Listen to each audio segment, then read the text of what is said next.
नमस्कार, exam happy by Jharkhand channel में आपका स्वागत है। तो दोस्तों जुड़ चुका हूं मैं यहां पर आपके लिए जेटेट परीक्षा 2025-26 की तैयारी को लेकर के। तो आप सभी जेटेट का परीक्षा देने के लिए तैयार होंगे। जेटेट परीक्षा बहुत जल्द होने वाली है, तो आप सभी यहां पे क्लासेज के लिए अवश्य जुड़ेंगे। आपको बताते चले, जेटेट में तैयारी को लेकर के बहुत तरह से आपके मन में कौतूहल बना हुआ होगा कि किससे तैयारी करें, कहाँ से तैयारी करें। तो आपको बताते चले, जेटेट परीक्षा में यदि आपको परचम लहराना है तो आप झारखंड राज्य के अनुमोदित पाठ्यक्रम JCERT किताब को पढ़ना कभी भी नहीं भूलेंगे। बाहर का प्रैक्टिस सेट लेकर के यदि आप पढ़ रहे हैं तो वो आपके साथ धोखा हो रहा है, ठीक है। तो आप JCERT जैक का किताब ले लीजिए, जो कि आपको झारखंड राज्य के सरकारी विद्यालयों में मिलते हैं। अगर आपको नहीं मिल पाता है तो हम देखिए यहाँ पे झारखंड राज्य के सरकारी विद्यालय से आपको हूबहू हैंड रिटेन नोट्स डेली बना करके जो आपका न्यू सिलेबस आया है उसके आधार पर यहाँ पर सभी सब्जेक्ट का, चाहे आप 1 से 5 के शिक्षक हो, चाहे 6 से 8 का शिक्षक हो, सभी की तैयारी करवाते हैं। आप घर बैठे यहाँ पर क्षेत्रीय भाषा छोड़ करके सभी सब्जेक्ट का केवल 500 रुपये में तैयारी कर सकते, जिसके लिए देखिए यहाँ पर आपको मोबाइल नंबर दिया गया है 9631054226 पर आप संपर्क करके यहाँ से सभी कोर्सेज परचेज भी कर सकते हैं, तैयारी भी कर सकते हैं। बहुत सारे कोर्सेज बन गए हैं, तो आप अवश्य संपर्क कर लेंगे, घर बैठे ही तैयारी यहाँ से हो जाएगी। चलिए देखते हैं आगे की औपचारिक शुरुआत 1885 ईस्वी में भारतीय राष्ट्रीय कांग्रेस की स्थापना के साथ हुई थी, ठीक है। यानी जो राष्ट्रीय आंदोलन था उसका शुरुआत कब से हुआ, तो 1885 ईस्वी में। और 1885 ईस्वी में कब हुआ, तो भारतीय राष्ट्रीय कांग्रेस की स्थापना के साथ हुआ, ठीक है। यानी आपको इसमें पढ़ना क्या है, सबसे पहले तो 1885 ईस्वी का भारतीय राष्ट्रीय कांग्रेस के बारे में इसमें हम लोग पढ़ेंगे, ठीक है। देखिए, कांग्रेस का चैप्टर तो बहुत बड़ा है। आप अगर मान लीजिए JSSC का तैयारी करना है तो आपको ज़्यादा डीप जाना है, अगर जैक का तैयारी करना है तो आपको जैक का किताब पढ़ना है। तो आप देखिए, जैक के किताब के अंतर्गत जो आपको इसमें मिला है हम वही आपको यहाँ पर लेकर के आए हुए हैं, ठीक है। तो आप उतना केवल देख लीजिएगा, ये जैक का JCERT का है। बाकी अगर आपको स्टार्ट देखना होगा तो इसके बाद ही देखिएगा, ठीक है। तो चलिए अब यहाँ पर स्टार्ट हो गया। पहला टॉपिक हम लोग पढ़ेंगे 1885 ईस्वी भारतीय राष्ट्रीय कांग्रेस के बारे में, ठीक है। यहाँ से एक प्रश्न हर बार रहा है और इस बार भी आपका रहेगा। आप इतना चीज़ को देख के जाइएगा भारतीय राष्ट्रीय कांग्रेस से, ठीक है। चलिए फर्स्ट है 1885 ईस्वी भारतीय राष्ट्रीय कांग्रेस, ठीक है। भारतीय राष्ट्रीय कांग्रेस यानी भारतीय राष्ट्रीय कांग्रेस, जिसको INC इंडियन नेशनल कांग्रेस, इसकी स्थापना कब हुई थी, तो 28 दिसंबर 1885 ईस्वी को हुई थी। याद रखिएगा, प्रश्न यहाँ से रहेगा कि भारतीय राष्ट्रीय कांग्रेस की स्थापना कब हुई, तो आपको बताना है कि 28 दिसंबर 1885 ईस्वी को हुई थी, ठीक है। ये कहाँ से है, तो ये राष्ट्रीय आंदोलन से जुड़ा हुआ है। 1885 से 1947 तक को हम लोग को पढ़ना है, इसलिए पहला स्टार्ट किया है 1885 ईस्वी, जो कि भारतीय राष्ट्रीय कांग्रेस से हो गया, ठीक है। चलिए, भारतीय राष्ट्रीय कांग्रेस की स्थापना आपको याद हो गया। इसका संस्थापक कौन था, इसको भी हम लोग देख लेंगे, यहाँ से भी प्रश्न रहते हैं। तो देखिए, इसकी स्थापना एक सेवानिवृत्त ब्रिटिश अधिकारी एलन एक्टिवियन ह्यूम यानी AO ह्यूम ने की थी, ठीक है। तो भारतीय राष्ट्रीय कांग्रेस के संस्थापक कौन थे, तो AO ह्यूम। देखिए, कहीं कहीं आपको हिंदी में भी मिलेगा AO ह्यूम, या तो अंग्रेजी में भी लिखा रहेगा, और उसका जो फुल वर्ड है वो है आपका एलन एक्टिवियन ह्यूम। इसने स्थापना की थी, ठीक है। दादा भाई नौरोजी और दीनसा वाचा भी संस्थापकों में शामिल थे, लेकिन सबसे ज़्यादा अगर नाम किसी का आएगा तो आपको AO ह्यूम याद रखना है। यानी भारतीय राष्ट्रीय कांग्रेस की स्थापना किसने की, तो AO ह्यूम ने किया था। भारतीय राष्ट्रीय कांग्रेस के संस्थापक कौन थे, तो AO ह्यूम थे, एलन एक्टिवियन ह्यूम थे। क्लियर हो गया होगा, आपको संस्थापक याद हो गया। चलिए, दो चीज़ आपको भारतीय राष्ट्रीय कांग्रेस का मेन चीज़ याद हो गया, ठीक है। चलिए, स्थान यानी इसकी स्थापना हुई कहाँ थी, स्थापना हुई कहाँ थी, तो देखिए, इसकी स्थापना प्रथम अधिवेशन मुंबई के गोकुलदास तेजपाल संस्कृत महाविद्यालय में आयोजित किया गया था। याद रखिएगा कि भारतीय राष्ट्रीय कांग्रेस की स्थापना कहाँ हुई थी, तो मुंबई में हुई थी। अब मुंबई के कहाँ पर हुआ था, तो गोकुलदास तेजपाल संस्कृत महाविद्यालय में हुआ था। क्लियर हो गया। चलिए, इसके अध्यक्ष की बात करेंगे हम लोग, भारतीय राष्ट्रीय कांग्रेस के अध्यक्ष। तो भारतीय राष्ट्रीय कांग्रेस के प्रथम अध्यक्ष कौन थे, तो WC बनर्जी थे। बहुत बार पूछा है भारतीय राष्ट्रीय कांग्रेस के अध्यक्ष कौन थे, ठीक है। तो भारतीय राष्ट्रीय कांग्रेस के प्रथम अध्यक्ष कौन थे, WC बनर्जी। W से होता है व्योमेश और C से होता है चंद्र बनर्जी। तो कहीं कहीं देखिए WC का फुल फॉर्म भी याद रख लीजिएगा। W को व्योमेश बोलते हैं, C को चंद्र बोलते हैं, बनर्जी ऑलरेडी बनर्जी होता है, ठीक है। तो WC बनर्जी यानी व्योमेश चंद्र बनर्जी, ठीक है। चलिए, संख्या याद रखिएगा कि भारतीय राष्ट्रीय कांग्रेस की जब स्थापना हो रही थी तो उस समय कितनी सी संख्या, तो 72 प्रतिनिधियों ने भाग लिया था। तो चलिए यहाँ से बहुत से प्रश्न बने। इसी प्रश्न का देखिए, अभी हम आपको इसमें ओनली फॉर थ्योरी क्लासेस दे रहे हैं और ये पार्ट 1 है, इसका पार्ट 2 भी हम लेकर के आएंगे, ठीक है। इसके बाद इसका जो है आपको वस्तुनिष्ठ प्रश्न भी चलेंगे, क्योंकि देखिए आपको बता देते हैं यहाँ पे जो भारतीय राष्ट्रीय आंदोलन है इससे लगभग आपका 3 से 4 प्रश्न एग्जाम में आता है। 1-2 प्रश्न का मत दिमाग में रखिएगा, 3 से 4 प्रश्न आएगा। तो आप यहाँ से अगर अच्छी तरह से देख लीजिएगा तो आपको यहाँ से 3 से 4 प्रश्न अवश्य पकड़ा जाएगा, ठीक है। चलिए अब देखिए जो पूछा जाता है, ठीक है। भारतीय राष्ट्रीय कांग्रेस का जो अधिवेशन हुआ था वो अधिवेशन कहाँ पर हुआ था, उसका नाम याद रखने का ट्रिक है, आपको दे रहे हैं, ठीक है। ये जो अधिवेशन है यहाँ से एक प्रश्न हर बार रहता है, इसलिए हमने आपके लिए यहाँ पे बना दिया है, ठीक है। तो भारतीय राष्ट्रीय कांग्रेस का अधिवेशन हुआ तो उसमें होगा पहला अधिवेशन कहाँ पर हुआ, दूसरा अधिवेशन कहाँ पर हुआ, तीसरा अधिवेशन कहाँ पर हुआ, चौथा अधिवेशन कहाँ पर हुआ, पांचवा अधिवेशन कहाँ पर हुआ। इस तरह का प्रश्न आपके एग्जाम में पूछ दिया जाता है, ठीक है। तो चलिए भारतीय राष्ट्रीय कांग्रेस का अधिवेशन कब कहाँ हुआ इसके बारे में याद रखिएगा। तो क्या याद रखना है, देखिए आपको याद रखना है, इसके लिए एक ट्रिक है, बकमई बकना इलाम। क्या कहना है, बकमई बकना इलाम, ठीक है। तो ये जब आप लिख लीजिएगा तो इससे भारतीय राष्ट्रीय कांग्रेस का जो अधिवेशन हुआ है, पहला, दूसरा, तीसरा, चौथा, पांचवा, छठा, उस अधिवेशन का आयोजन कहाँ किया गया था वो याद हो जाएगा। और बाकी सीरियल नंबर से कब कब अधिवेशन हुआ, पहला अधिवेशन कब हुआ, दूसरा अधिवेशन कब हुआ, इस भी सन भी इसी से याद हो जाएगा, ठीक है। चलिए अब देखिएगा यहाँ पे, तो पहला है, देखिए यहाँ पे लिख दिए बक मई बकना, ठीक है, बकना, और नीचे आपको मिल जाएगा इलाम, ठीक है। बकमई बकना इलाम देखिए लिखा हुआ है। इससे हमको क्या मिल जा रहा है, देखिए पहला ब का मतलब है पहला अधिवेशन, ठीक है, ब, और ब का मतलब है बम्बई, और स्टार्ट कब से हुआ, 1885, यानी पहला अधिवेशन कहाँ हुआ, बम्बई में हुआ, पहला अधिवेशन बम्बई में हुआ, और यह कब हुआ, तो 1885 ईस्वी में हुआ। क्लियर हो गया। चलिए क है तो क से याद रखिएगा कलकत्ता, तो बक में ब से बम्बई और क से कलकत्ता, ठीक है। ये कौन सा अधिवेशन हुआ, तो दूसरा अधिवेशन हुआ, और कब हुआ, तो 1886 में हुआ। तो आपसे पूछ देगा कि भारतीय राष्ट्रीय कांग्रेस का पहला अधिवेशन कहाँ हुआ, बम्बई में हुआ, कब हुआ, 1885 में हुआ। क्लियर। दूसरा अधिवेशन कब हुआ, 1886 में हुआ, कहाँ हुआ, कलकत्ता में हुआ। क्लियर। चलिए अब तीसरा अधिवेशन मई है, ठीक है, बकमई, मई में 2 वर्ड्स म और ई, मई में जो है 2 अक्षर है म और ई, ठीक है। तो म का मतलब यहाँ पर देखिए मद्रास है, और ई का मतलब देखिए है इलाहाबाद, ठीक है। तो ये पहला था ब, ये दूसरा था, ये तीसरा म को मद्रास, मतलब तीसरा अधिवेशन भारतीय राष्ट्रीय कांग्रेस का मद्रास में हुआ, और चौथा अधिवेशन कहाँ हुआ, इलाहाबाद में हुआ, ठीक है। तो मद्रास में कब हुआ, तो 1885, 86, 87, सीरियल नंबर चलिएगा। चौथा हो गया 88 में, इलाहाबाद में, ठीक है। अब चलिएगा अगला हो गया, ये 4 हो गया, ये 4 हो गया। अगला है बकना से कै गो अक्षर, 3 गो अक्षर, 3 गो अक्षर। तो ब से क्या होता है, आप तो जान रहे हैं, ब से मुंबई, ठीक है, क से कलकत्ता, और ना से नागपुर, और ई से इलाम। तो बकमई बकना हो गया। तो ये 5वां अधिवेशन 1889 ईस्वी बम्बई में हुआ। फिर छठा अधिवेशन 1889 के बाद 90 ईस्वी कलकत्ता में हुआ। फिर बकना, ना से नागपुर, यानी 7वां अधिवेशन 1891 ईस्वी कहाँ हुआ, नागपुर में हुआ। क्लियर। चलिए अब देखिएगा इलाम सब था, बकमई बकना इलाम हो गया। तो इलाम में ई से इलाहाबाद, यह 8वां अधिवेशन हुआ, और 1892 ईस्वी, ठीक है। सीरियल नंबर से लिख दिए हम 92। फिर 1893 ईस्वी इलाम में ला से लाहौर, और ये 9वां अधिवेशन था। और 93 के बाद होता है 94 ईस्वी, म से होता है मद्रास, और ये 10वां अधिवेशन था, ठीक है। तो भारतीय राष्ट्रीय कांग्रेस का प्रथम 10 अधिवेशन कहाँ हुआ था और किस ईस्वी सन में हुआ था, इसको हमने यहाँ पर याद कर लिया। इसको याद आप लोग अवश्य कर लीजिएगा, 1-2 बार लिख लीजिएगा तो आपको भी याद हो जाएगा, ठीक है। कोई बड़ी चीज़ नहीं है। हमने किससे बताया, सिर्फ एक ट्रिक था, बकमई, क्या था, बकमई बकना इलाम, यही था ना।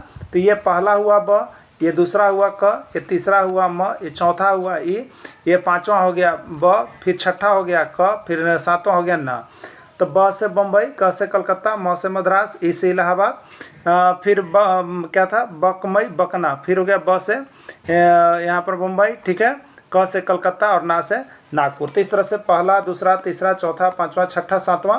अब पहला स्टार्ट कीजिएगा 1885, तो दूसरा जगह 1886, तीसरा जगह 1887, चौथा जगह 1888, ठीक है। पाँचवा हो जाएगा 1889, छठा हो जाएगा 1890। तो इस तरह से आप याद कर लीजिएगा, ठीक है। सभी को आप यहाँ पर याद कर सकते हैं। क्लियर। चलिए अब हम लोग यहाँ पर देखेंगे ये जो पहला पाँचों अधिवेशन हुआ था, पहला जो 5 अधिवेशन हुआ था उसके अधिवेशन के अध्यक्ष का नाम आपको याद रखने का एक ट्रिक बताते हैं, क्योंकि यहाँ अध्यक्ष से भी कभी कभी इसी 5 अधिवेशन से आया है, ठीक है। हर बार इसी 5 अधिवेशन से आया है, इसलिए आपको इसको एक बार देख लेना है। क्लियर। तो चलिए इसको हम कैसे देखेंगे, कैसे याद करेंगे। तो यहाँ पर देखिए जो पहला 5 अधिवेशन हुआ है उसके अध्यक्ष का यदि आपको नाम याद रखना है तो याद रखिएगा बैंड बजावे। क्या करें, बैंड बजावे, ठीक है।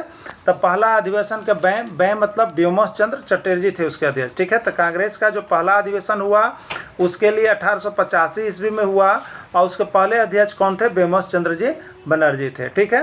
फिर देखिए ड है, ड दूसरा है, तो ड से दादा भाई नौरोजी होगा। क्या होगा, दादा भाई नौरोजी। और यह थे दूसरे अधिवेशन के अध्यक्ष, ठीक है, दूसरे अधिवेशन के अध्यक्ष। और यह प्रथम पारसी अध्यक्ष थे। ये भी पूछा जाता है कि भारतीय राष्ट्रीय कांग्रेस का प्रथम पारसी अध्यक्ष कौन थे, तो पारसी अध्यक्ष में थे दादा भाई नौरोजी जी थे, ठीक है। चलिए तीसरा जो हुआ है ब से बदरुद्दीन तैयब जी। क्या है, बदरुद्दीन तैयब जी, ये प्रथम मुस्लिम अध्यक्ष थे। याद रखिएगा भारतीय राष्ट्रीय कांग्रेस का प्रथम मुस्लिम अध्यक्ष कौन था, तो बदरुद्दीन तैयब जी थे। और यह भारतीय राष्ट्रीय कांग्रेस का कौन सा अधिवेशन था, तो तीसरा अधिवेशन था, ठीक है। चौथा में क्या है, बैंड बजा, जास हो गया जार्जियुल और प्रथम अंग्रेज अध्यक्ष थे। तो याद रखना है कि भारतीय राष्ट्रीय कांग्रेस के प्रथम अंग्रेज अध्यक्ष कौन थे, जार्जियुल थे। और ये जो जार्जियुल थे वो कौन सा अधिवेशन के अध्यक्ष थे, तो चौथा अधिवेशन के अध्यक्ष थे, ठीक है। अब बजावे 5वां अधिवेशन, वे से है विलियम वेडन, ये 2 बार अध्यक्ष रहने वाले थे और एकमात्र आपका जो है यहाँ पर यूरोपीय थे, ठीक है। तो इसको याद रख लीजिएगा कि भारतीय राष्ट्रीय कांग्रेस के प्रथम 10 अधिवेशन कहाँ कहाँ पर हुए वो हमने आपको बता दिया। तो प्रथम 10 अधिवेशन के लिए कहाँ कहाँ, उसके लिए क्या याद रखना था, बक मई बकना इलाम, ये 10 अधिवेशन का यहाँ पर ईस्वी सन याद हो जाएगा, याद कीजिएगा 1885 से। और ये हो जाएगा 1886, 1887, 1889, 1890, 1891, 1892, 1893, 1894, 1895, ठीक है। हर एक अक्षर का जो है यहीं पे आपका नाम है, ठीक है। चलिए पहले 5 अधिवेशन के अध्यक्ष का नाम याद रखने के लिए बैंड बजावे को याद कर लिया हम लोगों ने, और इसको अच्छी तरह से देख लीजिएगा। पूछता है प्रथम पारसी अध्यक्ष कौन थे, प्रथम मुस्लिम अध्यक्ष कौन थे, प्रथम अंग्रेज अध्यक्ष कौन थे, ठीक है। इसको आप सभी को सरसरी निगाह से देख लें, आप सभी को नोट्स दे दिया गया है। हम तो देखिए यही बोलेंगे कि आपको इसमें बहुत सारा चीज़ हो सकता था, लेकिन हमने यहाँ पे जो आपको कवर अप किया है वो केवल JCERT का कवर अप किया है, क्योंकि उससे आपको 100% परीक्षा में आने जा रहा है। इसलिए एग्जाम में जाने से पहले चाहे आप 1 से 5 सामाजिक विज्ञान, भाषा शिक्षक या गणित विज्ञान किसी भी तैयारी कर रहे हैं, यहाँ से हैंड रिटन नोट्स लेकर के पढ़ करके ही जाइएगा, ठीक है। चलिए अब देखिए राष्ट्रीय आंदोलन का 1850 से 1987 पार्ट का नाम है। अब हम लोग देखेंगे भारतीय राष्ट्रीय कांग्रेस से कुछ इंपॉर्टेंट फैक्ट, ठीक है। चलिए इंपॉर्टेंट फैक्ट में है, भारतीय राष्ट्रीय कांग्रेस का पिता एलन एक्टिवियन ह्यूम को कहा जाता है, यानी भारतीय राष्ट्रीय कांग्रेस का संस्थापक कौन थे, ए ह्यूम थे, इसलिए इसको भारतीय राष्ट्रीय कांग्रेस का पिता भी इनको कहा जाता है, ठीक है। चलिए अगला है, भारतीय राष्ट्रीय कांग्रेस का प्रथम अधिवेशन 1885 ईस्वी बम्बई में हुआ था और इसके अध्यक्ष जो थे WC बनर्जी थे, ठीक है। तो भारतीय राष्ट्रीय कांग्रेस का प्रथम अधिवेशन 1885 ईस्वी में हुआ, कहाँ पर हुआ, बम्बई में हुआ, और इसके अध्यक्ष कौन थे, व्योमस चंद्र जी बनर्जी थे। याद हो गया होगा आप सभी को। और दूसरा, तीसरा, चौथा, 5वां, 10वां तक का हमने ट्रिक बता दिया था कि कहाँ पर हुआ था, और 5वां अध्यक्ष का नाम क्या था उसका भी ट्रिक आपको हमने क्लियर करवा दिया है, उसको एक बार देख लीजिएगा, ठीक है। इंपॉर्टेंट हम यहाँ पे कुछ लेके चलते हैं जो आपकी किताब से निकल के आ रहा है, ठीक है। देखिए इतना ही से नहीं हो जाएगा, राष्ट्रीय आंदोलन से यहाँ लगभग 4 से 5 प्रश्न होगा। इसके बाद अभी हम थ्योरी क्लासेज को करवाएंगे, उसके बाद आपका इस पर वस्तुनिष्ठ प्रश्न भी मिलेगा, ठीक है। MCQ प्रश्न भी भारतीय राष्ट्रीय आंदोलन का मिलेगा, आप लोग वहाँ से देख लीजिएगा। देखिए आप कहीं भी तैयारी कर रहे हैं, आपको तैयारी कीजिए, लेकिन यहाँ से भी JCERT जय की किताब का हैंड रिटन नोट्स लेकर के पढ़ करके ही एग्जाम में जाइए, क्योंकि यहाँ पे प्रश्न देखिए बन रहा है कम लेकिन आ रहा है ज़्यादा। बाकी जगह आपको प्रश्न बन रहा है ज़्यादा लेकिन आने वाला है कम, इसलिए आप इसको अच्छी तरह से समझ के जरूर जुड़िएगा, ठीक है। तो भारतीय राष्ट्रीय कांग्रेस की अध्यक्षता करने वाले प्रथम मुस्लिम अध्यक्ष कौन थे, आपका यहाँ पे अर्थात तीसरा अधिवेशन बदरुद्दीन तैयब जी थे। अभी हमने इसके पहले अभी 5 अध्यक्ष का बता दिया, कौन पारसी अध्यक्ष थे, कौन यूरोपीय अध्यक्ष थे, कौन ईसाई अध्यक्ष थे, इसलिए सभी को याद कर लीजिएगा, ठीक है। चलिए नेक्स्ट है, भारतीय राष्ट्रीय कांग्रेस का प्रथम अंग्रेज अध्यक्ष चौथा अधिवेशन 1885 ईस्वी में था, जॉर्ज यूल थे। ठीक है, जॉर्ज यूल थे। अभी हम लोगों ने देखा था 5वां अधिवेशन में, तो जॉर्ज यूल थे। कलकत्ता विश्वविद्यालय की पहली स्नातक कादम्बिनी गांगुली ने कांग्रेस अधिवेशन को 1890 ईस्वी में संबोधित किया था। ठीक है, याद रखिएगा। कलकत्ता विश्वविद्यालय की पहली स्नातक कौन थी? कलकत्ता विश्वविद्यालय की पहली स्नातक कौन थी? तो वो थे कादम्बिनी गांगुली, और इसने क्या किया था? कांग्रेस अधिवेशन को 1890 ईस्वी में संबोधित किया था। ठीक है, चलिए अगला पॉइंट है एनी बेसेंट को 1917 ईस्वी में कोलकाता में कांग्रेस की पहली महिला अध्यक्ष चुना गया था। ठीक है, तो कांग्रेस की पहली महिला अध्यक्ष कौन थी? एनी बेसेंट थी। ठीक है, और इसको 1917 ईस्वी के किस अधिवेशन में? कोलकाता अधिवेशन में पहला बार अध्यक्ष बनाया गया था। क्लियर। चलिए अगला है 1924 ईस्वी का कांग्रेस का अधिवेशन जो बेलगांव जो कर्नाटक में हुआ था, इस अधिवेशन के अध्यक्ष थे महात्मा गांधी। देखिए ये बेलगांव वाला बहुत बार एग्जाम में आया है, इसलिए आप इसको कमज़ोर नहीं समझ के जाइएगा। ठीक है, तो 1924 ईस्वी में कांग्रेस का अधिवेशन कहाँ हुआ था? बेलगांव में हुआ था, कर्नाटक में हुआ था, और इस अधिवेशन के अध्यक्ष महात्मा गांधी थे। महात्मा गांधी वाला प्रश्न अभी तक एग्जाम में निकल के बहुत बार आया हुआ। ठीक है, तो जो जो इंपॉर्टेंट है केवल उसको आप लोग कवर अप करते चलिएगा। अगला है 1940 ईस्वी में, क्या है? 1940 ईस्वी में रामगढ़ में भारतीय राष्ट्रीय कांग्रेस का महत्वपूर्ण अधिवेशन हुआ। इसकी अध्यक्षता मौलाना अबुल कलाम आज़ाद द्वारा की गई थी। इस अधिवेशन में अंग्रेजों भारत छोड़ो आंदोलन की नींव पड़ी। रामगढ़ अधिवेशन को देख के जाइएगा, रामगढ़ अधिवेशन आपका एग्जाम में आ रहा है। ठीक है, अगला बार भी आया था, इस बार भी आ सकता है, पूरे अति के साथ जाइएगा। ठीक है, तो ये रामगढ़ अधिवेशन कब हुआ? याद रखिए 1940 ईस्वी में रामगढ़ में भारतीय राष्ट्रीय कांग्रेस का महत्वपूर्ण अधिवेशन हुआ था। ये रामगढ़ जो आपके झारखंड का जिला है, इसकी अध्यक्षता किसने की थी? मौलाना अबुल कलाम आज़ाद द्वारा किया गया था। याद रखिएगा कि भारतीय राष्ट्रीय कांग्रेस की जो रामगढ़ अधिवेशन हुए थे उसके अध्यक्ष कौन थे? तो उसके अध्यक्ष थे मौलाना अबुल कलाम आज़ाद थे। ठीक है, इस अधिवेशन में ही अंग्रेजों ने भारत छोड़ो आंदोलन की नींव रखी थी। ठीक है, यानी भारतीय राष्ट्रीय कांग्रेस का जो रामगढ़ अधिवेशन हुआ था उसी अधिवेशन में अंग्रेजों भारत छोड़ो आंदोलन की नींव रखी गई थी। ठीक है, चलिए अब देखिएगा लाहौर अधिवेशन 1929 से निकल के आता है कुछ प्रश्न, उसको भी हम लोग यहाँ पे कवर अप करेंगे। तो भारतीय राष्ट्रीय कांग्रेस का जिससे महत्वपूर्ण प्रश्न आता है उसको केवल हम लोग देख लेंगे, बाकी को छोड़ते चलेंगे। ठीक है, ये लाहौर अधिवेशन 1929 क्या बता रहा है? ठीक है, लाहौर कांग्रेस अधिवेशन 1929 ईस्वी के कांग्रेस के लाहौर पाकिस्तान अधिवेशन के अध्यक्ष पंडित जवाहरलाल नेहरू थे। ठीक है, तो 1929 ईस्वी का जो कांग्रेस का लाहौर अधिवेशन हुआ था उसके अध्यक्ष कौन थे? पंडित जवाहरलाल नेहरू थे, याद रखिएगा। ठीक है, इस अधिवेशन में यह निर्णय लिया गया कि हर साल 26 जनवरी का दिन पूरे भारत में स्वतंत्रता या स्वाधीनता दिवस के रूप में मनाया जाएगा। याद इसमें निर्णय लिया गया था, 26 जनवरी का दिन लिया गया था, और 26 जनवरी का दिन यहाँ पर चाहे तो उस दिन पूरे भारत में स्वतंत्रता या गणतंत्र जो है वो दिवस के रूप में मनाया जाएगा। ये उस समय नींव रखी गई थी, जिसलिए देखिएगा बाद में आपको 26 जनवरी को हम लोग क्या करते हैं? तो गणतंत्र दिवस मनाते हैं, इसी के आधार पर बनाते हैं। ठीक है, तो देखिए इस प्रकार पहली बार 26 जनवरी 1930 ईस्वी को स्वतंत्रता दिवस के रूप में मनाया गया।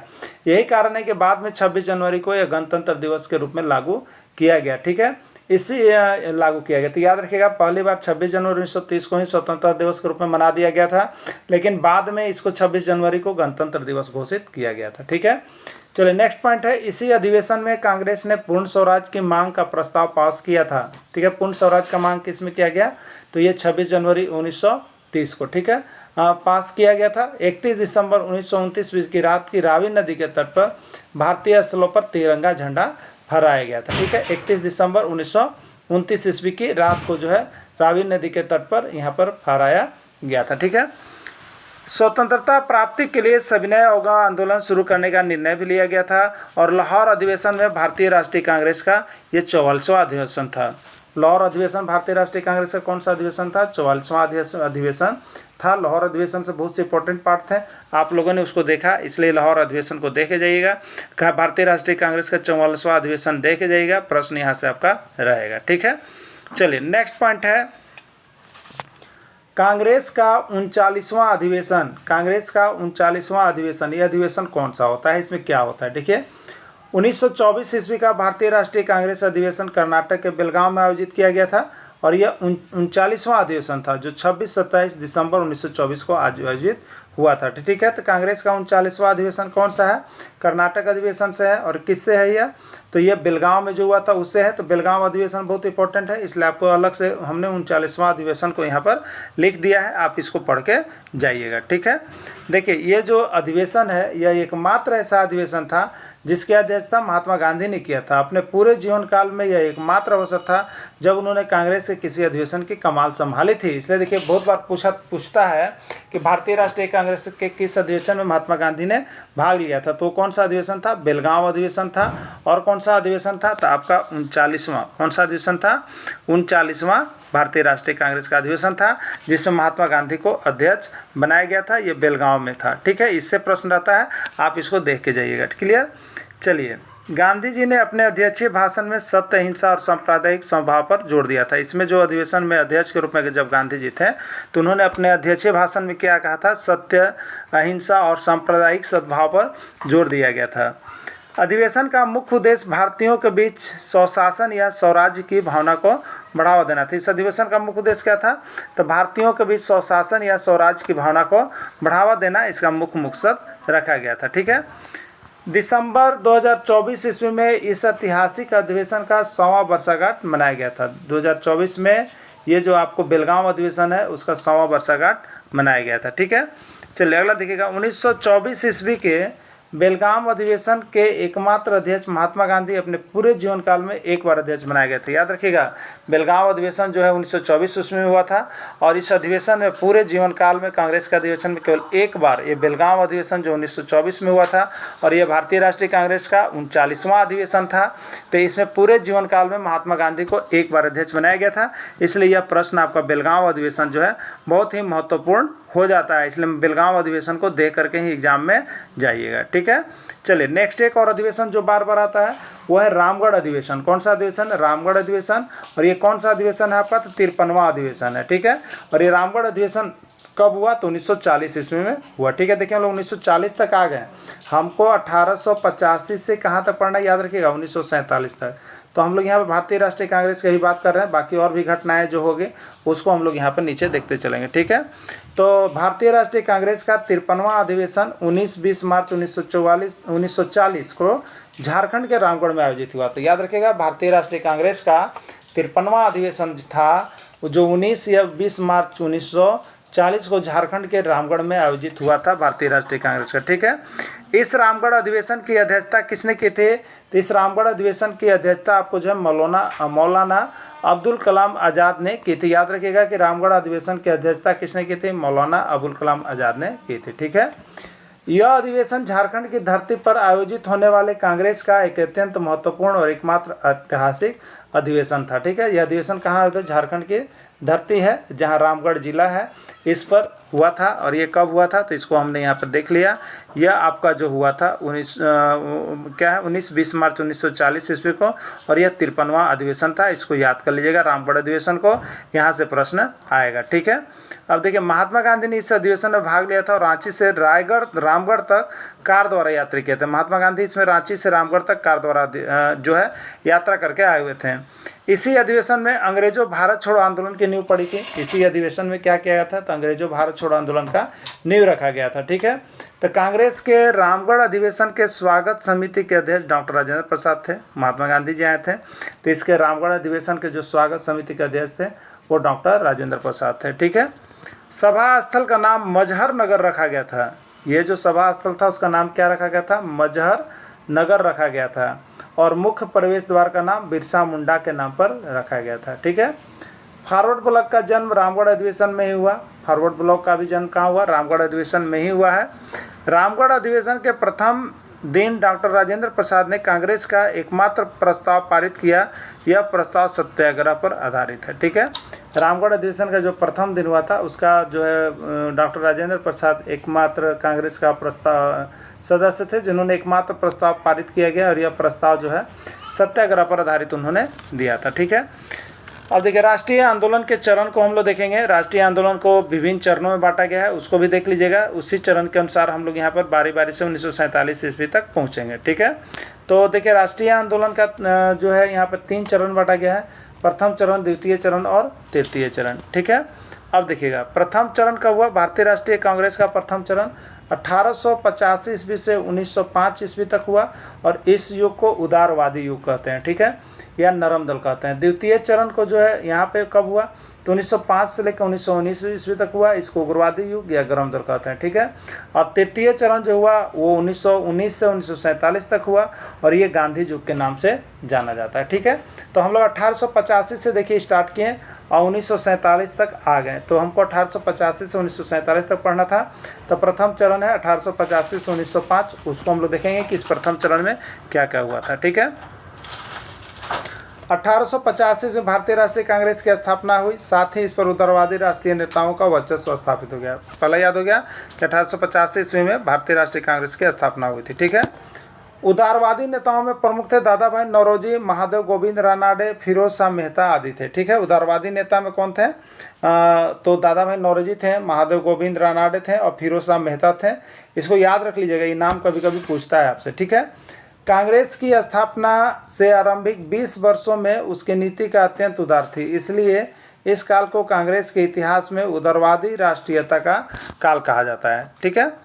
चलिए, उदारवादी के प्रयास के कारण ही 1892 ईस्वी में भारतीय परिषद अधिनियम पारित किया गया था। कांग्रेस को कमजोर करने के लिए सरकार ने फूट डालो और राज करो की नीति का अनुसरण किया था, ठीक है। तो प्रथम चरण हम लोग देख रहे हैं 1885 से 1905। अब द्वितीय चरण की बात करेंगे तो द्वितीय चरण जो आपको स्टार्ट होता है वो 1905 ईस्वी से लेकर 1919 ईस्वी तक, ठीक है। तो द्वितीय चरण भारतीय राष्ट्र जो है यहाँ पे 1905 ईस्वी से 1919 ईस्वी तक है। इसमें क्या क्या हुआ था देखिएगा, तो 1905 ईस्वी से भारतीय राष्ट्रीय कांग्रेस का दूसरा चरण प्रारंभ होता है, जिसको उग्रवादी युग का संज्ञा दिया गया है, ठीक है। उग्रवादी युग जिसको मुख्य रूप से हम लोग गरम दल कह सकते हैं। तो गरम दल के नेता में कौन थे, तो इसका नाम शॉर्ट में याद रखिएगा, लाल बाल पाल, 3 गो थे, लाल बाल पाल, ठीक है। और साथ में अरविंद घोष का भी नाम सुनने को आता है। तो मुख्य रूप से लाल का मतलब क्या है, तो लाला लाजपत राय, ये गरम दल थे। बाल का मतलब क्या होता है, बाल गंगाधर तिलक, ये भी गरम थे। पाल का मतलब क्या होता है, बिपिन चंद्र पाल, ये भी गरम दल का थे, ठीक है। इन्होंने स्वराज स्वशासन पर जोर दिया। बाल गंगाधर तिलक का कहना था, क्या कहना था, सो याद रख लीजिएगा, बाल गंगाधर तिलक का उनका कहना था कि अच्छी विदेशी सरकार की अपेक्षा हीन स्वदेशी सरकार श्रेष्ठ है। स्वराज मेरा जन्मसिद्ध अधिकार है, इससे मैं लेकर रहूँगा, ठीक है। तिलक ने गणपति उत्सव एवं शिवाजी उत्सव को शुरू कर भारतीयों में राष्ट्रीय चेतना प्रसार की दिशा का प्रयास किया। तो इनका काम बहुत अच्छा है, ठीक है। यहाँ पे उन्होंने स्वराज, लोकमान्य बाल गंगाधर तिलक का उन्होंने ही कहा था कि स्वराज मेरा जन्मसिद्ध अधिकार है, मैं इसे लेकर रहूँगा। देखिए प्रश्न बार बार आपको पूछा है, किसी भी राज्य के जेटेट परीक्षा में जाइएगा तो याद रख लीजिएगा कि स्वराज मेरा जन्मसिद्ध अधिकार है, मैं इसे लेकर रहूँगा। किसने कहा था, तो लोकमान्य बाल गंगाधर तिलक ने कहा था, ठीक है। चलिए, लोकमान्य बाल गंगाधर तिलक ने क्या किया, तो यह गणपति उत्सव एवं शिवाजी उत्सव को शुरू कर भारतीयों में राष्ट्रीय चेतना के प्रसार की दिशा में प्रयास किया, ठीक है। तो गणपति उत्सव का प्रारंभ किसने करवाया, लोकमान्य बाल गंगाधर तिलक ने करवाया। शिवाजी उत्सव का किसने करवाया, तो लोकमान्य बाल गंगाधर तिलक ने करवाया, ठीक है। इससे भारतीय राष्ट्रीयों में क्या हुआ, तो चेतना का प्रसार हुआ और एक अच्छी दिशा में प्रयास किया जाने लगा, ठीक है। चलिए अगला देखिएगा, गणपति उत्सव की शुरुआत 1893 ईस्वी में महाराष्ट्र से लोकमान्य बाल गंगाधर तिलक ने की थी। याद रखिएगा, गणपति उत्सव था, उसका शुरुआत 1893 ईस्वी में हुआ था और महाराष्ट्र में हुआ था। महाराष्ट्र से लोकमान्य बाल गंगाधर तिलक ने की थी, ठीक है। और देखिए दूसरा है शिवाजी उत्सव, इसकी भी शुरुआत 1895 ईस्वी में बाल गंगाधर तिलक के द्वारा किया गया था, ठीक है। तो शिवाजी उत्सव की शुरुआत भी कहाँ हुई, तो 1895 ईस्वी में हुआ, बाल गंगाधर तिलक के द्वारा किया गया। चलिए अगला है 1905 ईस्वी, अगला है 1905 ईस्वी का बंगाल विभाजन। हम लोग आगे बढ़ रहे हैं, 1885 से स्टार्ट किए थे, 1905 तक आ गए, ठीक है। तो 1905 ईस्वी का बंगाल विभाजन में क्या क्या बातें उभर के आती है उसको हम लोग देखेंगे, ठीक है। तो 1905 ईस्वी का बंगाल विभाजन भारतीय स्वतंत्रता संग्राम की एक अत्यंत महत्वपूर्ण घटना थी, ठीक है। 1905 ईस्वी जो बंगाल का विभाजन किया गया वो भारतीय स्वतंत्रता संग्राम की एक महत्वपूर्ण घटना थी, ठीक है।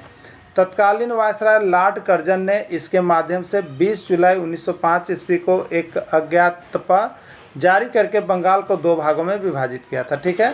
तो बंगाल का विभाजन के समय वायसराय कौन थे, लॉर्ड कर्जन थे। याद रखिएगा, बंगाल विभाजन के समय वायसराय कौन थे, लॉर्ड कर्जन थे।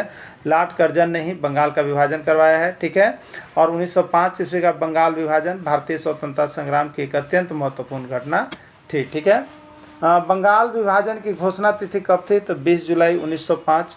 और बंगाल विभाजन की प्रभावी तिथि कब हुई? तो 16 अक्टूबर 1905। ठीक है, 16 अक्टूबर 1905 से बंगाल विभाजन जो है प्रभावी हो गया था, काम करने लगा था। ठीक है, इसका आधार क्या था? तो इसका आधार था बंगाल को 2 हिस्सों में बांटा गया था। हिंदू बहुल इलाका को पश्चिम बंगाल राजधानी कोलकाता, और मुस्लिम बहुल इलाकों को पूर्वी बंगाल और असम राजधानी ढाका में था। ठीक है, इतिहास में इसे बंग भंग के नाम से जाना जाता है। इतिहास में इसे बंग भंग के नाम से जाना जाता है, याद रखिएगा। ठीक है, बंग भंग के विरोध में वंदे मातरम के गीत गाए गए थे। ठीक है, भारतीय राष्ट्रीय आंदोलन का तीसरा चरण आज हम लोग इस सेशन में हम लोग पढ़ेंगे, जो आपका स्टार्ट होगा 1919 से लेकर के 1947 ईस्वी तक को पूरे हम लोग इसमें कवर करेंगे। ठीक है, तो भारतीय राष्ट्रीय आंदोलन का ये तीसरा चरण चलेगा, जो कि आपका पार्ट 2 में होगा, और यह 1919 से 1947 ईस्वी को कहा जाता है, और इसी को गांधी युग भी कहा जाता है, याद रखिएगा। इसमें गांधी जी के सारे जो पर्सन है, सारे जो विद्रोह हैं, वो सारी चीज़ों को हम लोग इसमें देखेंगे।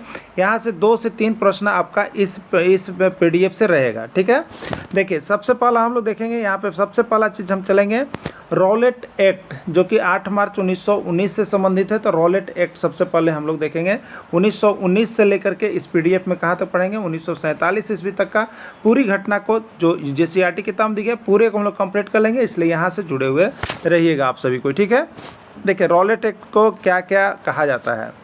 रॉलेट एक्ट जिसको काला कानून भी कहा गया है। ठीक है, रॉलेट एक्ट को काला कानून भी कहा जाता है। रॉलेट एक्ट 8 मार्च 1919 ईस्वी को लागू किया गया था। रॉलेट एक्ट कब लागू किया गया था, प्रश्न पूछ सकता है। तो यह 8 मार्च 1919 ईस्वी को लागू किया गया था। ठीक है, यह कानून सर सिडनी रॉलेट की अध्यक्षता वाली सेडिशन समिति की सिफारिश के आधार पर बनाया गया था, और इसमें क्या था कि इसमें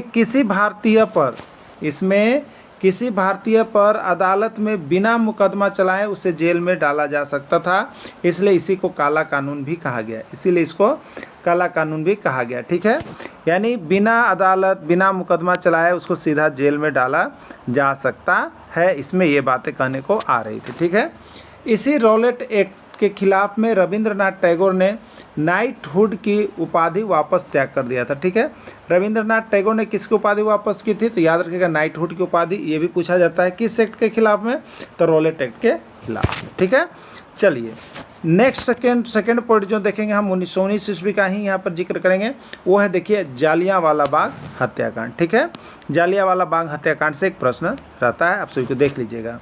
जालियांवाला बाग हत्याकांड जो कि 13 अप्रैल 1919 ईस्वी को हुआ। तो जालियांवाला बाग हत्याकांड भारत में पंजाब प्रांत के अमृतसर में स्वर्ण मंदिर के निकट जालियांवाला बाग में 13 अप्रैल 1919 ईस्वी को बैसाख पूर्णिमा के दिन हुआ था। याद रखिएगा, जालियांवाला बाग हत्याकांड कहाँ हुआ था? भारत में हुआ था। भारत में कहाँ? तो पंजाब प्रांत के अमृतसर में हुआ था। स्वर्ण मंदिर के निकट जालियांवाला बाग है, वहाँ पर 13 अप्रैल 1919 जो कि बैसाख पूर्णिमा का दिन होता है, उस दिन हुआ था। ठीक है, क्यों हुआ था ये बताइएगा।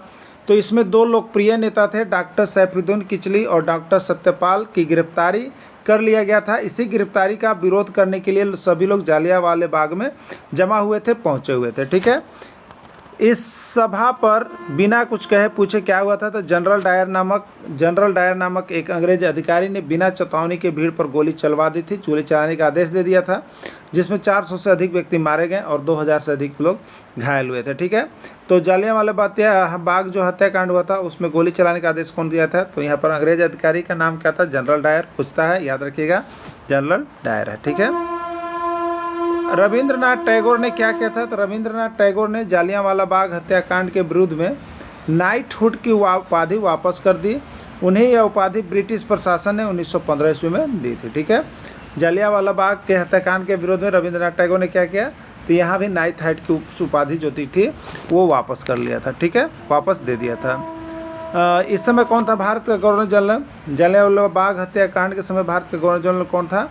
तो लॉर्ड चैम्सफोर्ड था। याद रखिए, कभी कभी पूछ दिया जाता है कि जालियांवाला बाग हत्याकांड के समय भारत के गवर्नर जनरल कौन था? तो वो थे लॉर्ड चैम्सफोर्ड। ठीक है, चलिए 1919 से आगे बढ़ते हैं हम लोग। तो यहाँ पर आता है देखिए खिलाफत आंदोलन 1920 ईस्वी। ठीक है, खिलाफत आंदोलन जो कि 1920 ईस्वी है। ठीक है, इस आंदोलन में भाग लेना महात्मा गांधी द्वारा हिंदू मुस्लिम एकता स्थापित करने के एक अच्छा अवसर था। ठीक है, तो खिलाफत आंदोलन में क्या हुआ था? तो महात्मा गांधी द्वारा भाग लिया गया था और इसमें क्या हुआ था, तो हिंदू मुस्लिम एकता को स्थापित करने का एक अच्छा अवसर मिला था। ठीक है, चलिए अगला जो यहाँ पर घटना है असहयोग आंदोलन है, जो 1920 से लेकर 22 तक चलता है। असहयोग आंदोलन 1920 से स्टार्ट है, यानी 1920 इसका नाम लिया जाता है। ठीक है, चलिए इस आंदोलन में क्या हुआ था, असहयोग आंदोलन में हम लोग देखेंगे तो यह महात्मा गांधी के नेतृत्व में चलाया गया पहला राष्ट्रव्यापी जन आंदोलन था। ठीक है, प्रश्न पूछता है कि महात्मा गांधी के नेतृत्व में चलाया गया पहला राष्ट्रव्यापी जन आंदोलन कौन था। ठीक है, आप बता दीजिएगा उसको। इसका मुख्य उद्देश्य अहिंसक तरीके से ब्रिटिश स्वराज की प्राप्ति करना, विरोध करना इसका मुख्य लक्ष्य था। ठीक है, चलिए अब यहाँ पर है असहयोग आंदोलन हुआ क्या था, क्यों हुआ था, इसका कारण जान लेते हैं हम लोग। तो रॉलेट एक्ट के विरोध में, ब्रिटिश सरकार का काला कानून, जलियांवाला बाग हत्याकांड के विरोध में और खिलाफत आंदोलन, इन तीनों के विरोध में जो है आपको यहाँ पर जो है असहयोग आंदोलन महात्मा गांधी की तरफ से चलाया गया था। ठीक है, असहयोग आंदोलन के दौरान क्या क्या कार्यक्रम हुआ उसको भी हम लोग देखेंगे। असहयोग आंदोलन के दौरान क्या क्या कार्यक्रम हुआ, तो पहला हुआ बहिष्कार किया गया। किसका बहिष्कार किया गया, तो सरकारी स्कूल, कॉलेज और ब्रिटिश संस्थानों का बहिष्कार किया गया। ठीक है, स्वदेशी को बढ़ावा देना, विदेशी सामानों के बहिष्कार, स्वदेशी वस्तुओं और खादी के उपयोग को बढ़ावा दिया गया। ठीक है, चलिए अगला देखिए। 5 फरवरी 1922 ईस्वी को उत्तर प्रदेश के गोरखपुर जिले के चौरी चौरा स्थान पर भीड़ और थाने के पुलिसकर्मियों के मध्य हुए संघर्ष के बाद हिंसक भीड़ ने एक पुलिस चौकी पर आग लिया दिया था, जिसमें 22 पुलिसकर्मी जिंदा जल गए थे। ठीक है, तो यहाँ 5 फरवरी 1922 को चौरा चौरी हत्याकांड हुआ था। ये भी प्रश्न पूछ देता है कि चौरा चौरी हत्याकांड कब हुआ, तो 5 फरवरी 1922 को ईस्वी को हुआ। और कहाँ पर हुआ, तो ये आपको उत्तर प्रदेश के गोरखपुर जिले में हुआ। ठीक है, तो इसको भी याद रखिएगा। असहयोग आंदोलन को आधिकारिक तौर पर 12 फरवरी 1922 को वापस लिया गया था चौरी चौरी घटना के कारण। ठीक है, असहयोग आंदोलन को कब वापस ले लिया गया, तो 12 फरवरी 1922 को वापस ले लिया गया। क्यों वापस ले लिया गया, तो चौरा चौरी घटना के कारण वापस लिया गया। ठीक है, असहयोग आंदोलन का शुरुआत कब हुआ था, 1 अगस्त 1920 ईस्वी को हुआ था। यानी असहयोग आंदोलन का प्रारंभ कोई पूछता है तो 1920 का श्रेय जाता है। ठीक है, और बाद में पूछता है तो 1922 का श्रेय जाता है। ठीक है, तो यहाँ पर 1 अगस्त 1920 को शुरू हुआ था और 10 मार्च 1922 को गांधी जी गिरफ्तार कर लिया गया। उन पर राजद्रोह के आधार पर मुकदमा चलाया गया, 6 वर्ष की सजा दे दी गई। ठीक है, इसके बाद असहयोग आंदोलन समाप्त हो गया। असहयोग आंदोलन के बाद आंदोलन को 1924 ईस्वी में समाप्त कर दिया गया। ठीक है, महात्मा गांधी को कैसर या हिंद, महात्मा गांधी को एक उपाधि दी गई थी कैसर या हिंद की उपाधि ब्रिटिश सरकार ने 1915 ईस्वी में दी। यह उपाधि महात्मा गांधी के प्रथम विश्व युद्ध के दौरान उनकी सेवाओं के लिए दी गई थी। ठीक है, महात्मा गांधी को कैसर और हिंद की उपाधि दी गई थी। ठीक है, चलिए अगला है सविनय अवज्ञा आंदोलन। सविनय अवज्ञा आंदोलन 1930 ईस्वी। ठीक है, इस आंदोलन की शुरुआत डांडी मार्च से हुई थी। सविनय अवज्ञा आंदोलन की शुरुआत कब हुई थी, डांडी मार्च से हुई थी। डांडी मार्च, जिसे नमक मार्च, नमक सत्याग्रह या दांडी सत्याग्रह के नाम से भी जाना जाता है। डांडी मार्च को क्या क्या नाम से जाना जाता है, नमक मार्च, नमक सत्याग्रह, दांडी सत्याग्रह के नाम से भी जाना जाता है। ठीक है, मोहनदास करमचंद गांधी के नेतृत्व में किया गया यह एक अहिंसक आंदोलन था। मोहनदास करमचंद गांधी के नेतृत्व में किया गया एक अहिंसक आंदोलन सविनय अवज्ञा आंदोलन ही था। ठीक है, इस आंदोलन को 12 मार्च 1930 ईस्वी से लेकर 6 अप्रैल 1930 ईस्वी तक नमक पर ब्रिटिश एकाधिकार के खिलाफ चलाया गया था। ठीक है, कितना से 12 मार्च 1930 से 6 अप्रैल 1930 तक चलाया गया था। याद रखिएगा, 12 मार्च 1930 से लेकर 6 अप्रैल 1930 तक इसको चलाया गया था। ठीक है, गांधी जी ने 12 मार्च को साबरमती आश्रम से दांडी तक 78 अनुयायियों के साथ 241 मील की यात्रा की थी, जिस यात्रा का उद्देश्य था गांधी और उनके समर्थकों के द्वारा समुद्र के जल से नमक बनाकर ब्रिटिश नीति का उल्लंघन किया गया था। ठीक है, यहाँ पर नमक पर कैर लगाए गए थे, उसको हटाने के लिए यहाँ पर ये चीज़ें की गई थी। ठीक है, अब देखिए क्या हुआ था। 5 मार्च 1931 ईस्वी को गांधी इरविन समझौता हुआ। इसके बाद सविनय अवज्ञा आंदोलन को समाप्त कर दिया गया। अब देखिएगा यहाँ पर द्वितीय गोलमेज सम्मेलन से निराशा प्राप्त होने के बाद गांधी जी ने 3 जनवरी 1932 ईस्वी को सविनय अवज्ञा आंदोलन पुनः प्रारंभ किया। हालांकि कांग्रेस ने वर्ष 1934 ईस्वी में इस आंदोलन को वापस ले लिया गया था। ठीक है, चलिए अब हम लोग यहाँ पर देखेंगे गोलमेज सम्मेलन, क्या देखेंगे? गोलमेज सम्मेलन के बारे में देख लीजिएगा। गोलमेज सम्मेलन से प्रश्न रहता है, इसलिए गोलमेज सम्मेलन को देख लीजिएगा, ठीक है। क्योंकि यहाँ पर आपको जो घटना पढ़ना है वो आपको कहाँ से अभी हम दिखा रहे थे, 1919 से 1947 ईस्वी को हम लोग लेकर के यहाँ पर चल रहे हैं इस पार्ट में, ठीक है। तो आप गोलमेज सम्मेलन को देखेंगे तो गोलमेज सम्मेलन कब कब हुआ, तो देखिए 3 गोलमेज सम्मेलन हुए थे। प्रथम गोलमेज सम्मेलन जो हुआ 1930 ईस्वी में, द्वितीय गोलमेज सम्मेलन 1931 ईस्वी में, तृतीय गोलमेज सम्मेलन 1932 ईस्वी में हुआ था, ठीक है। अब देखिएगा सबसे मुख्य बात आता है द्वितीय गोलमेज सम्मेलन का, क्योंकि द्वितीय गोलमेज सम्मेलन में महात्मा गांधी ने भाग लिया था, ठीक है। द्वितीय गोलमेज सम्मेलन में किसने भाग लिया था? महात्मा गांधी ने भाग लिया था। तीनों गोलमेज सम्मेलन में डॉक्टर भीमराव अंबेडकर ने भाग लिया था, यह इंग्लैंड में हुआ था, ठीक है। तीनों गोलमेज सम्मेलन में किसने भाग लिया था? डॉक्टर भीमराव अंबेडकर ने भाग लिया था और यह इंग्लैंड में हुआ था। याद रखिएगा कि तीनों गोलमेज सम्मेलन में किसने भाग लिया? डॉक्टर भीमराव अंबेडकर ने भाग लिया। द्वितीय गोलमेज सम्मेलन एक ऐसा सम्मेलन था जिसमें महात्मा गांधी ने भाग लिए थे, ठीक है। याद रखिएगा दोनों इंपॉर्टेंट है। गोलमेज सम्मेलन का डेट कब से स्टार्ट है? तो पहला 1930, दूसरा 1931 और तीसरा 1932 है, ठीक है। इतना याद कर लीजिएगा। चलिए अब देखते हैं पूना पैक्ट। नेक्स्ट पॉइंट है पूना पैक्ट। इस टॉपिक को हम लोग देखेंगे, ये 1932 ईस्वी से जुड़ा हुआ है। इससे पूना समझौता भी कहा जाता है। 24 सितंबर 1932 ईस्वी को महात्मा गांधी और डॉक्टर भीमराव अंबेडकर के बीच पुणे की यरवदा सेंट्रल जेल में हुआ था, ठीक है। पूना समझौता किसके किसके बीच हुआ था बताइएगा? पूना समझौता जो हुआ था वो आपको महात्मा गांधी और डॉक्टर भीमराव अंबेडकर के बीच पुणे के यरवदा सेंट्रल जेल में हुआ था। प्रश्न यहीं से पूछ लेता है, ठीक है। चलिए, इस समझौता में मुख्य रूप से दलित वर्ग, शोषित वर्ग के लिए था। यह समझौता मुख्य रूप से किसका था? दलित वर्ग और शोषित वर्ग के लिए किया गया था। अगस्त 1932 में ब्रिटिश प्रधानमंत्री रैमजे मैकडोनाल्ड ने सांप्रदायिक पंचायत की घोषणा की, जिसके तहत दलितों के लिए पृथक निर्वाचक मंडल का प्रावधान किया गया, ठीक है। चलिए अब देखिएगा 1935 ईस्वी, 1932 से आगे बढ़ते हैं। अब 1935 ईस्वी का अधिनियम क्या था? यह अधिनियम इसको देख लीजिएगा। इस अधिनियम में क्या था कि प्रांतों से दैध शासन को हटा दिया गया था और यह जो दैध शासन है वो कहाँ पर स्थापित कर दिया था? अब केंद्र में स्थापित किया गया था। इस अधिनियम से लगभग 70% उपबंध भारतीय संविधान में सम्मिलित किया गया, ठीक है। चलिए अगला देखिएगा। राष्ट्रीय आंदोलन में 1939 ईस्वी का महत्व, जो राष्ट्रीय आंदोलन था उसमें 1939 ईस्वी का क्या महत्व देख लीजिएगा कि 1939 में क्या हुआ था, ठीक है। चलिए 1939 की घटना को हम लोग यहाँ पर देख लेंगे। तो सितंबर 1939 ईस्वी में द्वितीय विश्व युद्ध शुरू हुआ था। पहला चीज़ है सितंबर 1939 की पहली घटना है द्वितीय विश्व युद्ध की शुरुआत। दूसरा क्या है? कांग्रेस मंत्रिमंडल का इस्तीफा। इसमें ब्रिटिश सरकार द्वारा एक तरफा निर्णय लेने के विरुद्ध में अक्टूबर नवंबर 1939 ईस्वी में 8 प्रांतों की कांग्रेस सरकार ने इस्तीफा दे दिया था, ठीक है। 1939 ईस्वी में एक और घटना घटी कि कांग्रेस मंत्रिमंडल का संपूर्ण रूप से इस्तीफा दिया गया था, ठीक है। अगला, मुस्लिम लीग ने कांग्रेस सरकारों के इस्तीफे की खुशी से 22 दिसंबर 1939 ईस्वी को मुक्ति दिवस के रूप में बनाया था। मुस्लिम लीग यहाँ जब कांग्रेस सरकार ने इस्तीफा दे दी थी तो मुस्लिम लीग क्या किया था? खुशी मनाया था और 22 दिसंबर 1939 ईस्वी को मुक्ति दिवस के रूप में मनाया गया था, ठीक है। हाँ, सुभाष चंद्र बोस ने कांग्रेस के त्रिपुरी अधिवेशन के बाद अध्यक्ष पद से इस्तीफा दे दिया और 3 मई 1939 ईस्वी को ऑल इंडिया फॉरवर्ड ब्लॉक की स्थापना की गई थी। तो ऑल इंडिया फॉरवर्ड ब्लॉक की स्थापना कब की गई? 1939 ईस्वी में फॉरवर्ड ब्लॉक की स्थापना की गई थी, ठीक है। चलिए अब हम लोग 1939 के बाद आते हैं 1940 की घटना। 1940 में क्या क्या हुआ था, ठीक है। 1940 की घटना में व्यक्तिगत सत्याग्रह के प्रथम सत्याग्रही विनोबा भावे थे, द्वितीय सत्याग्रही जवाहरलाल नेहरू थे और तृतीय सत्याग्रही महात्मा गांधी थे। याद रखिएगा कि प्रथम सत्याग्रही कौन थे? विनोबा भावे। द्वितीय सत्याग्रही कौन थे? जवाहरलाल नेहरू। और तृतीय सत्याग्रही कौन थे? महात्मा गांधी थे, ठीक है। अब हम लोग देखेंगे 1942 ईस्वी की घटना। 1942 ईस्वी की कौन कौन सी घटना प्रमुख है जो आपके एग्जाम में आ सकते हैं, ठीक है।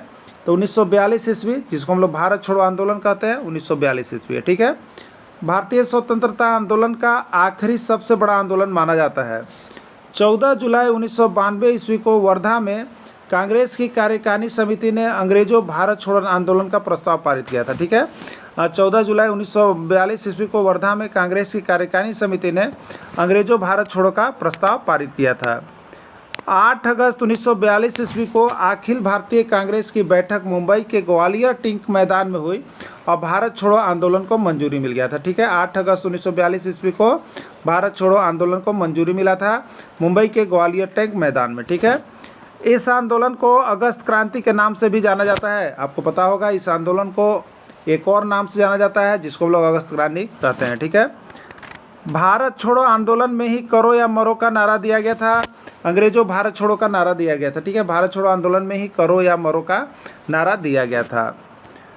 भारत छोड़ो आंदोलन शुरू होते ही सभी बड़े नेता गिरफ्तार किए गए थे और गांधी जी को पुणे के आगा का पैलेस में रखा गया था। ठीक है, भारत छोड़ो जो आंदोलन के दौरान गांधी जी को कैद किया गया और कहाँ रखा गया, तो गांधी जी को पुणे के आगा का पैलेस में रखा गया था। ठीक है, चलिए अब बारी आती है स्वतंत्रता और विभाजन की बारी, या 1946 1947 यहाँ से हम लोग जुड़ेंगे। ठीक है, देखिए क्या हुआ, 1946 ईस्वी के प्रांतीय चुनाव में मुसलमानों के लिए आरक्षित सीटों पर लीग की सफलता मिलने के बाद पाकिस्तान की मांग चलती रही। ठीक है, यहाँ पर जो प्रांतीय चुनाव हुए उसमें मुसलमान आरक्षित सीटों पर लीग की स्थापना मिली, उसके बाद पाकिस्तान की मांग चलती रही। ठीक है, 15 फरवरी 1946 ईस्वी को 3 सदस्यीय कैबिनेट मिशन पाकिस्तान की मांग का अध्ययन करने और स्वतंत्र भारत के लिए सही राजनीतिक बंदोबस्त के लिए भारत भेजा गया। ठीक है, तो कैबिनेट मिशन भारत कब भेजा गया, 15 फरवरी 1946 ईस्वी को भारत भेजा गया।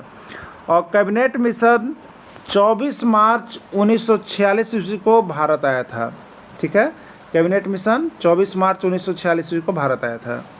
कैबिनेट मिशन के सदस्यों में 3 ब्रिटिश कैबिनेट मंत्री शामिल थे। याद रखिए, कैबिनेट मिशन में 3 सदस्य शामिल थे और तीनों क्या थे, ब्रिटिश थे। ठीक है, तीनों ब्रिटिश थे, याद रखिएगा। कैबिनेट मिशन में पहला थे लॉर्ड पैथिक लॉरेंस जो मिशन के अध्यक्ष थे, सर स्टोफोर्ड क्रिप्स जो बोर्ड ऑफ ट्रेड के अध्यक्ष थे, एवी अलेक्जेंडर जो नौसेना के प्रथम लॉर्ड थे। ठीक है, ये सभी जो थे कैबिनेट मिशन में शामिल थे। अब देखिएगा यहाँ पे आते हैं हम लोग राष्ट्रीय आंदोलन का, ये 1947 से हम लोग चलते हैं। लॉर्ड माउंटबेटन मार्च 1947 ईस्वी में वायसराय बनकर भारत आ गए और उन्होंने कांग्रेस और मुस्लिम लीग के नेताओं में इस मुद्दे पर चर्चा की।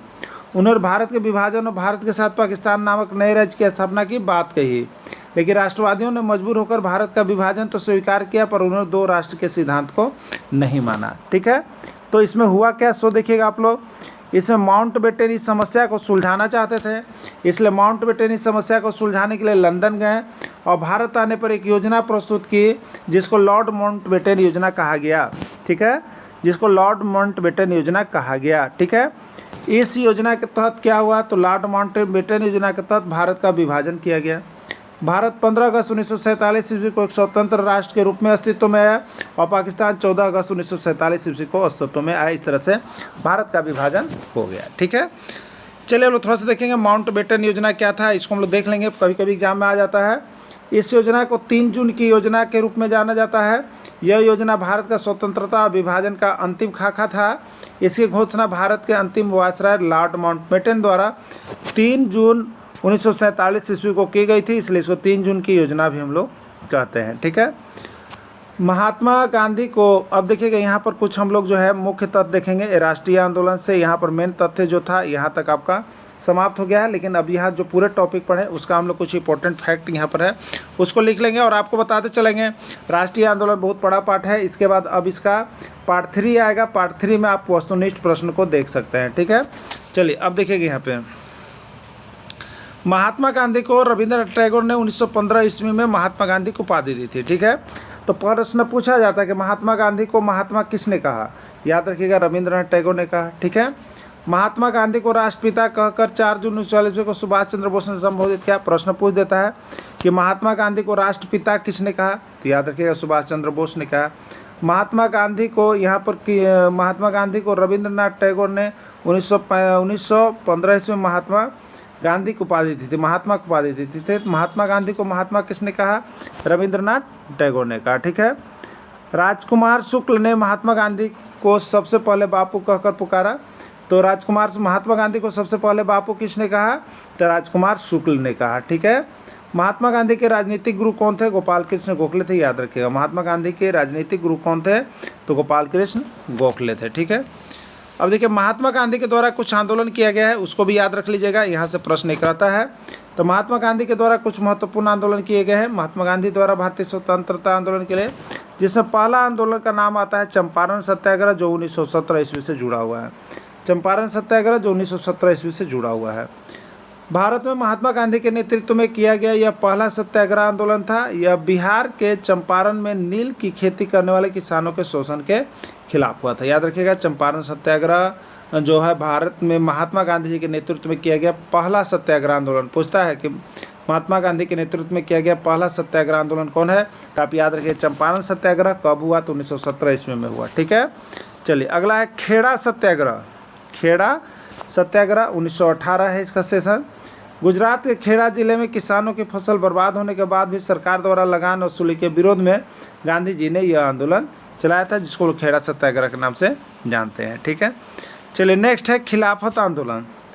भारत में ब्रिटिश शासन के खिलाफ एक प्रमुख राजनीतिक और धार्मिक विरोध का ये प्रदर्शन है, जिसमें आता है असहयोग आंदोलन, जो कि 1920 ईस्वी में हुआ, समाप्त 1922 में हुआ। ठीक है, यह महात्मा गांधी का पहला बड़ा जन आंदोलन था, जिसमें सरकारी नौकरी, स्कूलों और विदेशी सामानों का बहिष्कार किया गया और चौरा चोरी कांड के बाद इससे वापस ले लिया गया। ठीक है, तो असहयोग आंदोलन वापस कब हुआ, तो चौरा चोरी हत्याकांड के बाद हो गया। ठीक है, अब आते हैं हम लोग देखते हैं भारत छोड़ो आंदोलन 1942। ठीक है, द्वितीय विश्व युद्ध के दौरान अंग्रेजों को भारत से बाहर निकालने के लिए यह अंतिम बड़ा आंदोलन था, जिसे गांधी जी ने करो या मरो का नारा दिया था। ठीक है, करो या मरो का नारा दिया था।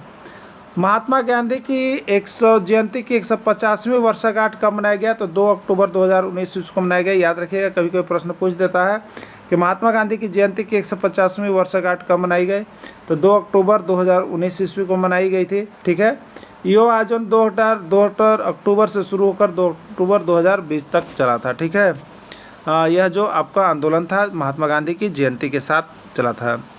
महात्मा गांधी की 150वीं जयंती के शुभ अवसर पर बहुत से कार्यक्रम चलाए गए थे, 1-2 साल पहले से भी चल रहे थे। खुले में शौच मुक्त गाँव को ODF घोषित करना। ठीक है, भारत सरकार ने गांधी जी के सम्मान 150 रुपये का स्मारक सिक्का और विशेष डाक टिकट जारी किया था। भारत सरकार ने गांधी जी के सम्मान में ये काम किया गया था। राष्ट्रीय आंदोलन में महिलाओं की भूमिका, जो हमारे यहाँ राष्ट्रीय आंदोलन हुआ उसमें महिलाओं की क्या भूमिका थी, उसको भी हम लोग एक नज़र देख लेंगे, हो सके वहाँ से प्रश्न आ जाए। ठीक है, तो महिलाओं की भूमिका में पहला भूमिका है कि सुचित्रा कृपलानी पहली महिला मुख्यमंत्री बनी थी। विजया लक्ष्मी पंडित ने संयुक्त राष्ट्र भारत को नेतृत्व किया था।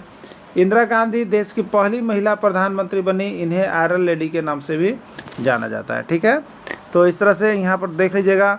झारखंड में राष्ट्रीय आंदोलन का हम लोग जिक्र करेंगे, तो रांची में रॉलेट एक्ट और जालियांवाला बाग हत्याकांड के खिलाफ आंदोलन का नेतृत्व गुलाब तिवारी ने किया था। ठीक है, तो ये यहाँ पर बात निकल के आती है, इनका नाम याद रख लीजिएगा। 1920-21 में असहयोग आंदोलन के दौरान गांधी जी स्वयं झारखंड आए और रांची में भीमराव वंशीधर मोदी धर्मशाला में ठहरे और उसके सामने विदेशी कपड़ों की होली जलाई गई। ठीक है, चलते चलते महत्वपूर्ण तथ्य को हम लोग देखेंगे जो कि एग्जाम में बार बार आए हुए हैं। कांग्रेस की स्थापना 1885 ईस्वी में हुई। दूसरा है राजा राम मोहन द्वारा संवाद, कॉमेडी व मीरातुल अखबार जैसे पत्रों का संपादन किया गया, पहला है ये। भारतीय राष्ट्रीयता के अग्रदूत राजा राम मोहन राय को कहा जाता है। धन निष्कासन का सिद्धांत दादा भाई नौरोजी के द्वारा दिया गया है। बड़ा ब्रह्म समाज के संस्थापक राजा राम मोहन राय थे। रामकृष्ण मिशन की स्थापना स्वामी विवेकानंद के द्वारा किया गया। भारतीय राष्ट्रीय कांग्रेस को ये हुम का सेफ्टी बल्ब के रूप में जाना जाता है। ठीक है, अगला है कांग्रेस का बेलगांव अधिवेशन जो 1924 में हुआ था, उसके एकमात्र अध्यक्ष महात्मा गांधी थे। 1940 ईस्वी में कांग्रेस का अधिवेशन रामगढ़ में हुआ है। तिलक द्वारा गणपति उत्सव एवं शिवाजी उत्सव की शुरुआत की गई है। 1911 ईस्वी में बंगाल विभाजन को रद्द कर दिया गया और दोबारा एक में मिला लिया गया। 1907 ईस्वी में कांग्रेस का विभाजन हुआ था। जालियांवाला बाग हत्याकांड 13 अप्रैल 1919 ईस्वी को हुआ। गांधी जी ने केसर ए हिंद की उपाधि वापस कर दी। रविंद्रनाथ टैगोर ने नाइटहुड की उपाधि वापस कर दी। द्वितीय गोलमेज सम्मेलन 7 दिसंबर 1931 हुआ, जो गांधी जी ने कांग्रेस का नेतृत्व किया था। ठीक है।